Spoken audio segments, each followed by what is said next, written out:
In this video today, I will be discussing the 3 worst drug experiences that I have either partaked in or seen in my life.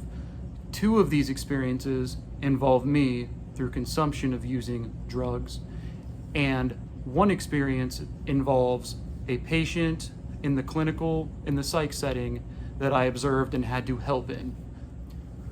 All right, let's start with number 3, which is the THC edibles. You might be asking, THC edibles? Why? Well, those aren't bad. And to this day, I still use THC edibles.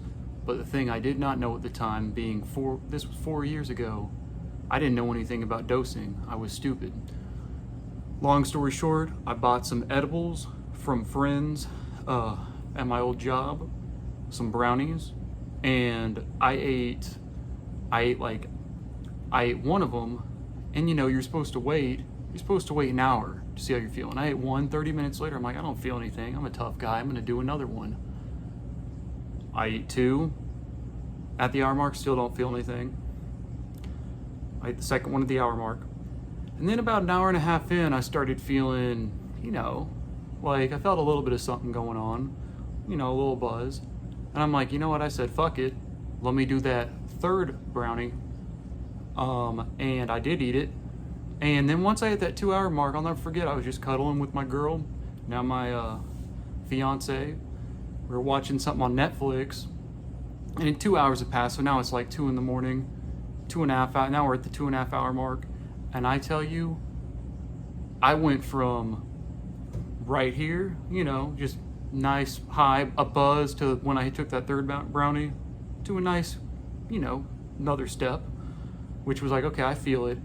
And then once I hit that 3-hour mark, I went from like 0 to 1,000. I was up there.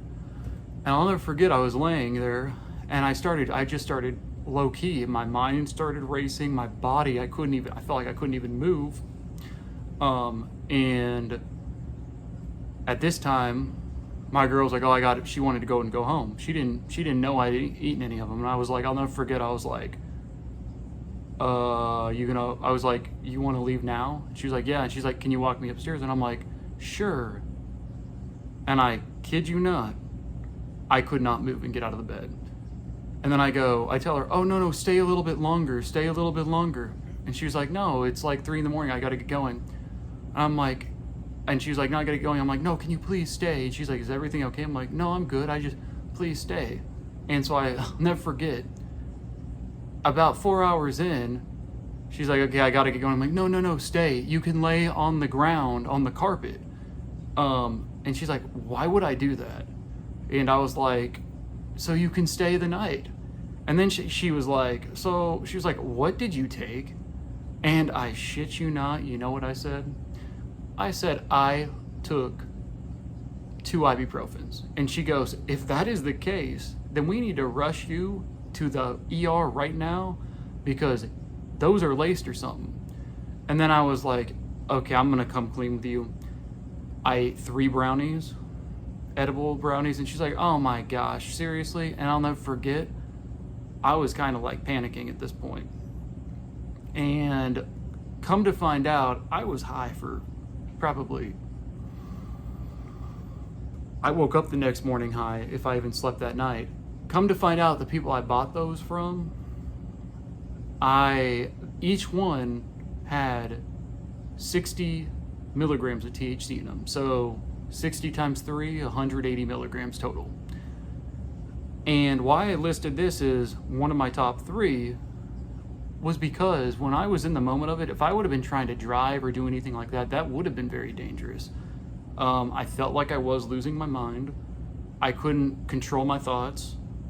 And I was just, that was just a stupid thing to do. And I was actually, I'll never forget, I got so much paranoia too. That was a huge part of it, the paranoia. That I at one point even thought, do I need to go to the ER? I thought I was having a heart attack. It was really scary. But beside that, all I'm gonna say on that is, when you are using edibles with today's, in today's day and age, don't just eat. If somebody hands you a brownie and you don't know how much is in it, start low, go slow. Today, if I ever do eat an edible, I don't eat more than 5 milligrams, and that'll do the job. But no, that experience was definitely really scary, because if I would have been probably by myself or alone, I don't know what I would have done, but it could have went bad real quick, and it did go bad over time. So be very careful with edibles, and we will jump right into number 2 as well, which will be covering we'll go ahead and jump into this one, which will be now, I'm not going to do PCP yet. I'm going to go ahead and do that as number 1. We're going to do K2. That'll be the next one. Number 2 of worst drug experiences, this is another personal one, is K2. Go back 10 years or even 11, I don't actually even know, it was when I was like a sophomore or junior in high school. The big thing was K2, and there's still K2 Spice. It still goes around. I don't know if it's sold under the counter at gas stations, smoke shops, but I had a friend as well who was on papers at the time, and this was when it all started. When K2 doesn't show up on a drug test, and I wasn't even on papers. He was like, "Dude, you want to try this stuff called K2? It's just like weed, and it lasts only 30 minutes. It's a great high, and you'll be good after 30 minutes." You know, like a weed high typically, lasting like 2 hours or so. I'm like, oh, sure, being the dumbass I was in high school. So one time after work, the first time I did it, he just rolled a J up. I took a few hits, didn't really feel anything.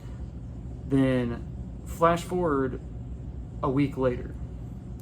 Same dude I'm hanging out with, his friend comes up. His friend comes by to pick me up and him at Price Chopper. At a Price Chopper, where I was working at the time, and got into his car, and this dude had a pipe, and I'm like, oh, we got some good cannabis.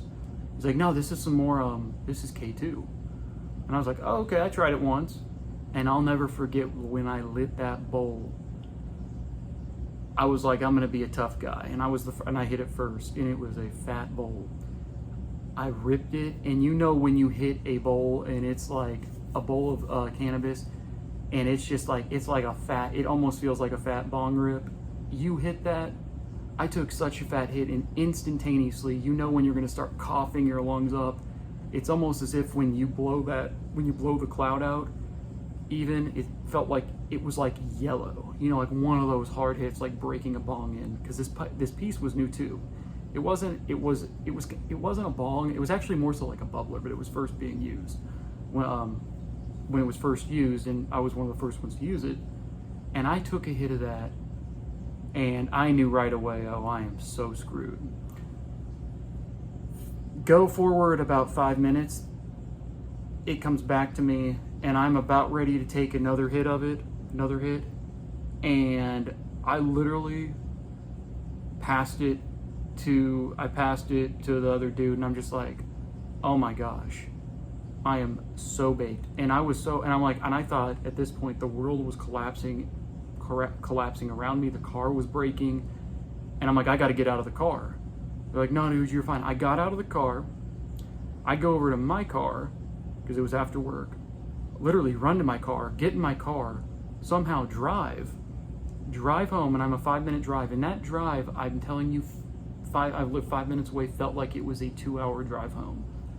Every time I blinked, and this is what I remember very, very distinctly about it. Every time I blinked, or every time that I made a turn, it was like a PowerPoint. Like when you're going through PowerPoint slides, it switches to a new slide. It was like my life was projected out in front of me, and I was in a PowerPoint, and each time I turned or blinked, it was a new slide that was presented in front of me.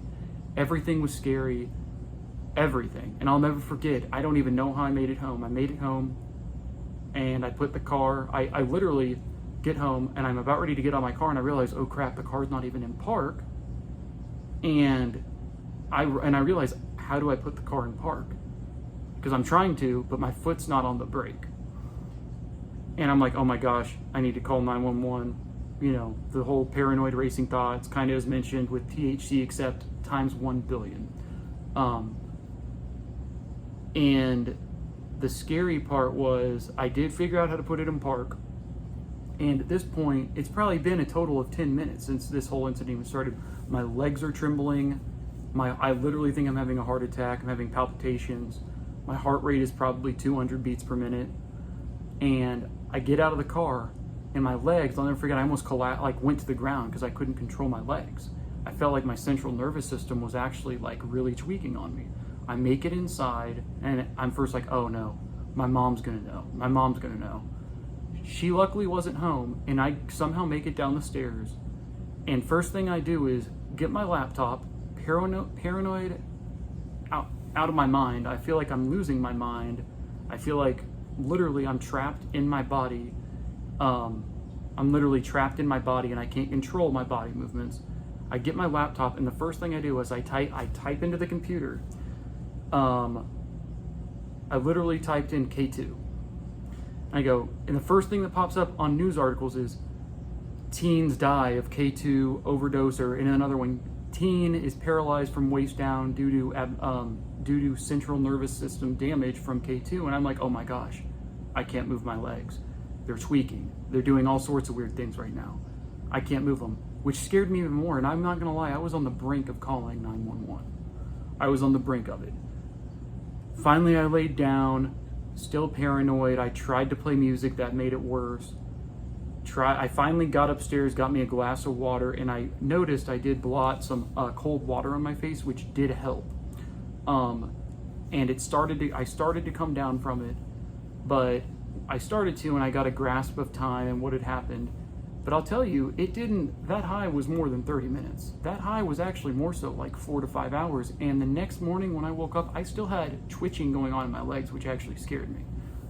And I'll never forget as well, when I was going through this, like when I first got home, I was like scared. I was honestly scared I was going to die. And I was like legitimately almost started praying, like, don't let me die. I'll never do this again. Like you're just out of it. You have no control. As I said, the next day when I woke up, the twitching continued. I went to the gym, and then it finally stopped. But I'll never forget, I would never touch that again, and I never did. I was offered it again, and I'm just like, get that shit away from me. I don't know how people use it long term, but I can guarantee you, and it's been shown that it does literally melt your brain. It messes it up long term. You will have cognitive problems if you use K2 for extended amounts of time. That stuff is very dangerous. It's essentially kind of like bath salts. They use chemicals that they use to clean the ground with in K2 or spice, come to find out. But if you or anyone out there, what I learned from it, if you or anyone out there is using K2, it is not worth it. If you're on papers, do not go to it, because it can cause chronic issues down the line. It can cause abnormal heart rhythms. And essentially after that, I wanted no part of it. And I'm thankful, surprisingly, that I had that experience, because if I would have done that again, if I would have continued to do that, I don't know where I'd be today. I'd probably be tweaking somewhere. But my advice to you is, if you are using it, or you're thinking about using it, and you have a friend that says, hey, come use this. If you're on diversion, use this. Think twice, because I'll tell you this, even if I would have been on papers at that time, and I wasn't, that's the messed up thing. Even if I would have been on papers, after that experience, I would never get near it again, because of how scary that experience was. It is not worth it. I honestly, I'll never forget when I was actively using the stuff that time. I would have way more been in the sober, or even going through withdrawal of something, than ever using spice again. So that is number 2. We're gonna hit on my top one, number 1, and this is an experience that does not even involve me. I mean, it involves me personally, but it's not something I consume, but it's something I've seen in the psych setting. And number 1 is PCP. Before I go any further, please like and subscribe, hit that bell icon. I appreciate all the support, and let's jump right on into number one, which will be PCP. All right, so number one of personal experiences of scary or worse drug experiences, as I said, does not involve, it's not me consuming it. It involves me from what I've seen in the psych setting as an RN, is PCP, which is vincyclidine or angel dust or wet. A lot of people will dip it in a cigarette, the embalming fluid, and smoke it. And I'll tell you this, there was I've seen a lot of people on PCP, but this one was a extremely scary situation where a patient walked in to the psych facility as a walk-in patient, started having a seizure, was sent to the ER. Within 2 hours, the patient was cleared, and he came back, and somehow between leaving the ER and coming back to the psych facility, he had taken a few more hits after that seizure. And what we think happened is when he went to the bathroom in the ER, he had some hit up his butthole. That's what people do a lot of times when they're hiding drugs, and he smoked some.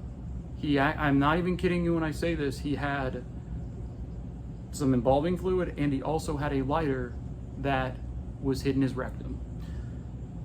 He took a few hits again, and in the meantime, they cleared him, gave him a seizure medication, went back up to the psych facility where I work, and they bring him to the unit. They just bring him right to the unit. And at this point, I'm about ready to get report, in the morning. So this was all over night shift, and he was sent right to his room. I get my report. I go to the nursing station, and I kid you not, this dude runs out of his bed in his room down the small hallway, butt naked, runs up, stares at the nursing staff. And this is where I tell you, if somebody's ever high on PCP, never stare at them, because they'll see you as a threat, or they see it as intimidation, and they will try to attack you. So he's naked, and the first person who stares at him and says, "Hey, put some clothes on," he jumped, and I'm not even kidding you. He jumped. In the nursing station, how it works is there's no screen or anything, which there should have been on this unit. It was the highest acuity, and there's like this little desk thing, and he jumped. His vertical, he jumped, literally cleared the nursing station, jumped probably, I'm not even kidding, like 5 feet, cleared it, ran butt naked over to that coworker, and it was a female, and started beating the absolute shit out of her. So scary. And I know, and it's like, in that situation, what do you do? So I go over, a couple other people do, and I try to put him in a CPI lock, which did not work. I grab him by the arms, and somebody else grabs him by the feet. He kicks the person in the head, another person in the head. That person is almost not knocked out, but gazed. I have him now in a lock, and he's about ready to bite me. Like he goes, "I'll kill you, white boy." He acts like he's gonna bite me. I have him in a hold from the back, and thankfully our safety coordinators came, because they don't have security there, which they should, came in, and they helped assist me. They helped and assisted me in taking this patient to the seclusion room, and he almost bit me, and luckily at that time I'm like, oh hell no, I let him go, because I'm like, I'm not about ready to be bit. And the interesting thing was, he didn't even try to attack me next. He tried to run and go back to that same staff that initially said put clothes on and stared at him.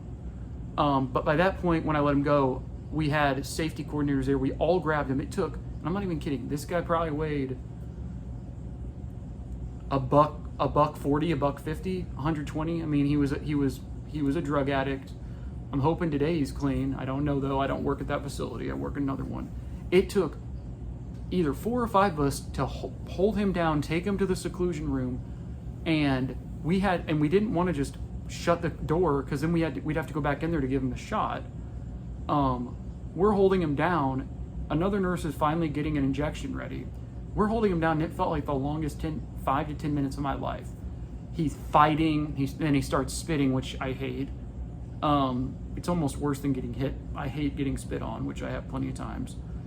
He hit me in the ribs. We almost let him go again. And it's me, and I'm not a small guy. I'm 6'2", 190, 200, good shape.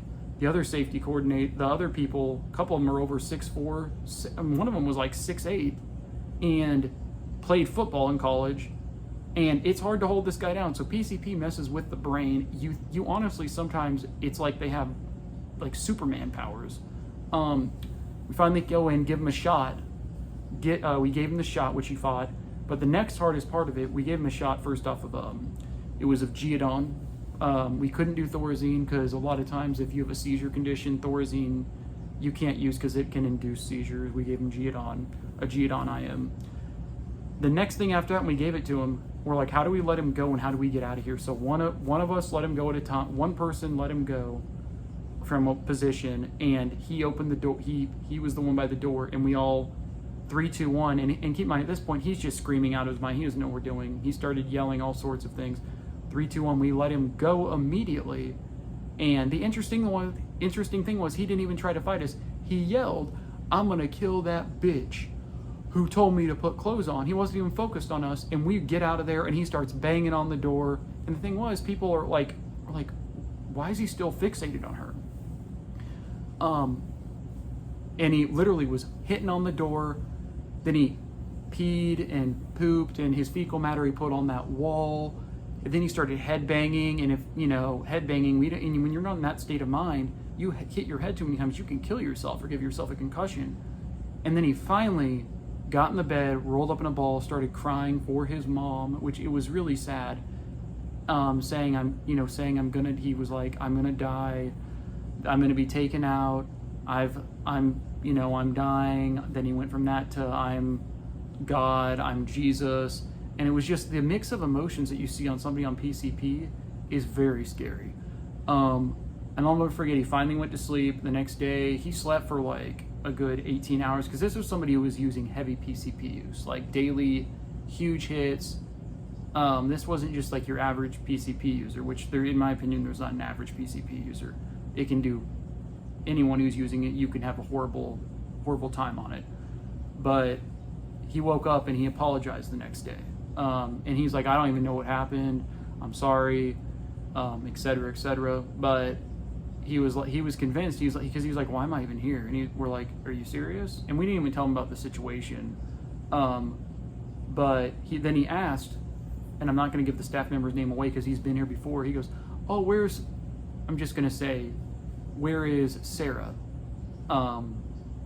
And we're like, and we had to say, "Well, you hurt her yesterday." And he broke down and cried. He's like, "She's one of my favorite nurses." And he was like, "I can't believe what I did," and broke down, crying. And the reason I tell you this is because this goes to show you what PCP use can do and how you have no recollection sometimes of what you have actually done when you're actively using it. So that sums up the 3 worst drug experiences I've seen. Once again, thank you. I'm at like 200 subscribers. I'm trying to make make better content. I'm also going to continue. You see the board back there. Probably going to make that the Daily Dose of Mental Health, somehow make like some shirts with that kind of sign. So look out for that in the future. Not yet, but in the future. I'm going to go back to doing my drug education as well, on the board education that I do, which you can check those out. But I really do appreciate it. I love you all. This is your Daily Dose of Mental Health, and be on the lookout for more videos in the future. I'm putting one out a week, and we're just going to continue to pump these out. Please like and subscribe. Leave a comment on what your worst drug experience has been, worst or multiple. And if you want to share it with us, that's cool. That's what I like about this channel. And I'll get back to you. Once again, this is your Daily Dose of Mental Health, as it says right back here. I love you all. You do matter. And let's continue to decrease the stigma of mental health, even if through these experiences we talk about, these bad drug experiences. These are to help others that are struggling and to potentially open up the eyes to the public on what drug addiction is, what withdrawal is, what bad experiences are, in hopes of changing their minds on what it is, and also helping the ones who are actively using that there is a way out, being that I'm an ex-addict myself. Once again, I love you all. This is your daily dose of mental health. Keep on pushing and keep on pushing. You do matter.